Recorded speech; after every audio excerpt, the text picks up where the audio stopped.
Hey YouTubers, it's Charlie. So really awesome thing just happened. James Gunn screened part of Guardians of the Galaxy 2 for Vin Diesel, so they were both fangirling on the footage, like just how awesome it was, and then they broke it down a little bit, so I'm going to play this video of them. I try to include all the good stuff, and then at the end I'll just do bullet points just because there's so much stuff that they talk about. But you can go back and forth in the video because it's pretty long. So here we go. I can't believe you have to wait so long to see this movie. Is it long? It's May 5th. May 5th? That's not that long. Well, it's a little long. We'll get there. But we feel good about it, though, right? I mean, it really feel is good about it. It's something that is we from the beginning. I mean, I think the sequel has been, it's been something that's, you know, it's a miraculous feeling to be a part of all of this because the first movie was quite inspired, and then to have the second movie, I don't want to say be even more so, but to be even more so in certain ways. It's been a great experience working on this, and to see every single person that was on the first movie come back, and who all did a good job on the first movie and up their game. Up to their game. You could see people. I mean, Rooker. Rooker's in this movie is like so fun. He like, when you watch his character, it's like watching 20 movies compiled into one. All the moments that you love about 20 movies, whenever you see him on screen. Yeah. The good thing about Rooker is he's one of those actors that's so committed. He's not worried about anything else but what goes on that fucking frame. Yeah, he's a true actor. And you see it in his work. Yeah. But Batista is a guy who came from the wrestling world and did did Riddick. Yeah. Played one kind of character, and then nobody knew what was coming when he put on the skins of Drax, when he delved into that character. He's a comedic genius, really, in this movie. I mean, he's a comedic genius. So funny. He's so funny in a refreshing way, and we don't see that kind of comedic genius every day. Yeah, it's refreshing. It's coming from. It starts by coming from a place of confidence. He's such a good guy. He's such a caring guy. He's such a good guy. He's a humble guy. I mean, I think there's a humility, like he just is raw.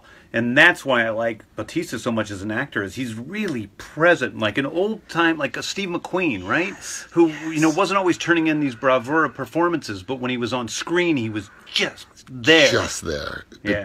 That's Dave Bautista plays Drax, and you loved Drax in the first one. Wait till you see him. He's really skilled the show.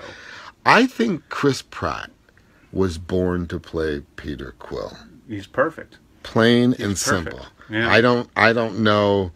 I mean, I don't know how it all happened. How the universe, obviously, you made that call early on, but I saw it in the first movie. I'm seeing it now.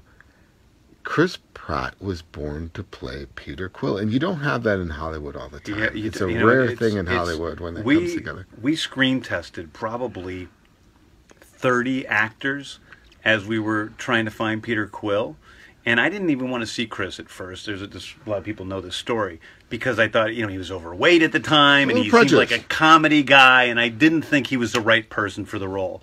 But he came in, and he was doing his audition, and 20 seconds into his audition, I'm like, that's the guy. I knew it in my heart after searching for like 4 months trying to find the right guy and auditioning A-list actors, nobody actors, and everybody in between. And finally, it's like that magical moment. It's like when you find the woman you fall in love with, and you're like, that's the one. She's, and that's what it was like finding Chris as Peter Quill. He's my perfect. God! And he just, it's in his DNA. You know that his instincts are the founding fathers of the character. Anyway. It's just, there's something so refreshing about watching him play this character, because it was a character that he was actually born to play. And listen, there's Zoe Saldana is like, in this movie, like I really feel like we give the female characters a chance to shine in this movie, because Zoe Saldana comes in and she is so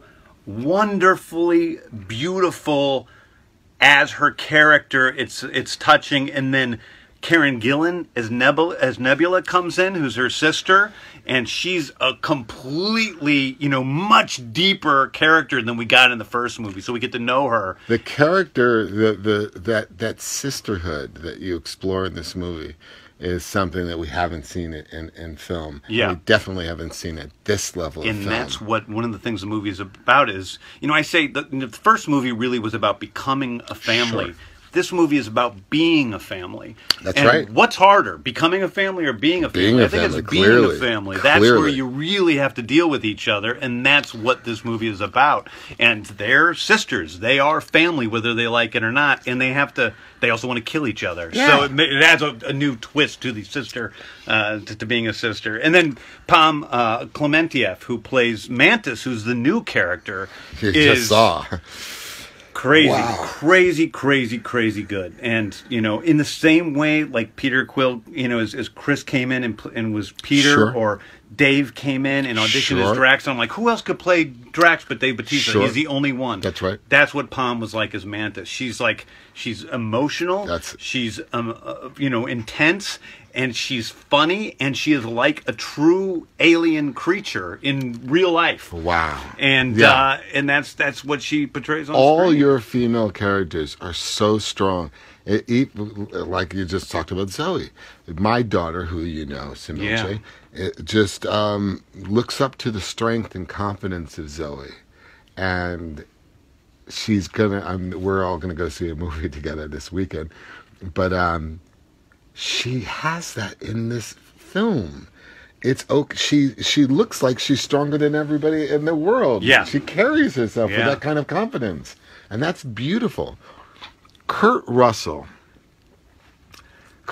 is one of my gems in the Fast franchise. Right.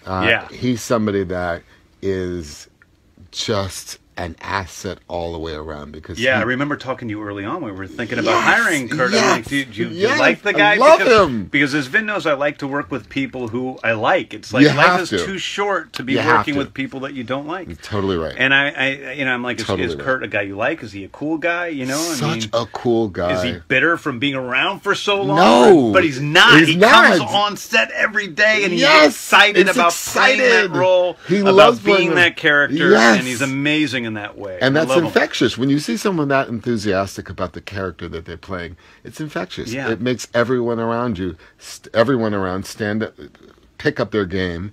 And he's just... Vin and I haven't been doing it for as long, and we don't give a shit at all anymore. At all? Who gives a shit? Guys, you are in the room. You are in the Guardians of the Galaxy room with none other than the incredible James Gunn. I'm blown away with what I saw. You just hold on. May 5th is coming. You're going to see Volume 2, Guardians of the Galaxy, and it will blow your mind.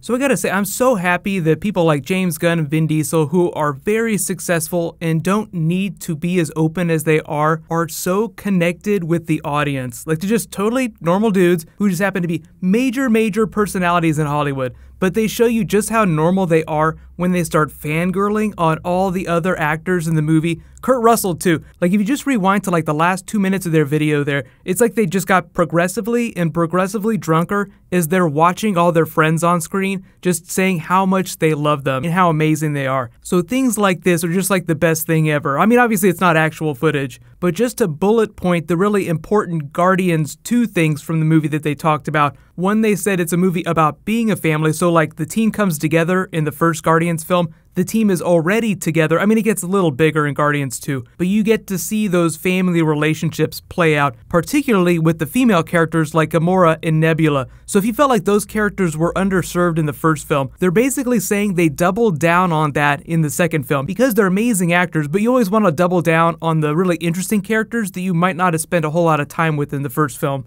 So Peter Quill's search for his father, Ego the Living Planet, played by Kurt Russell, is still very important to the film, but really the story of the film is about the family relationship of the Guardians. And you have like all these smaller family units within that. Like you have the family unit of Peter Quill and his father, you have the family unit of the Guardians itself, you have Thanos' family unit, which is Gamora and Nebula. Then you have new characters like Mantis coming into the family. So I'm actually really curious about Mantis. We haven't seen any footage with her yet because it sounds like there's some CG with her character, but she'll probably be in that first trailer. And I know everyone's asking when they're going to drop it. I'm expecting the first footage to actually drop around Star Wars Rogue One. It's like the other big Disney space franchise. It's relatively soon after Doctor Strange comes out, so there's a lot of Marvel Disney things happening during that time of year. So awareness is really high, so they'll probably drop it then, but there'll probably be a really big version of the trailer during the Super Bowl. But like they said, the movie's coming out May 5th. The Super Bowl is usually in February, so there'll definitely be a trailer before the Super Bowl. Usually it's about 6 months out when they drop the first footage. So for those that are wondering, you're probably gonna get some new Guardians footage for Christmas, or if you don't celebrate Christmas, for the holidays or whatever. Either way, new footage, it's gonna be awesome. But in the spirit of gift giving, congratulations to this week's giveaway winner, Mouth Breather. You win a $30 Amazon gift card. It's basically for the value of the Civil War Blu-ray, which is coming out really soon. I think it's on digital right now, so you can use it for whatever you want. Just be sure to private message me on the back end of my channel so I can get your contact details. And there is a new round that starts now. All you have to do to enter is be a subscriber and leave a comment on this video. I'll keep doing the Blu-ray giveaway till it drops, which is a little bit later this month. But a whole bunch more Marvel, DC stuff happening in the next week or so get hype. While you guys wait for that to post, you can click here for that funny Thor Ragnarok trailer, and you can click here for the Captain America Civil War bloopers again. Thank you so much for watching, everybody. Let's high five. I'll see you guys tonight.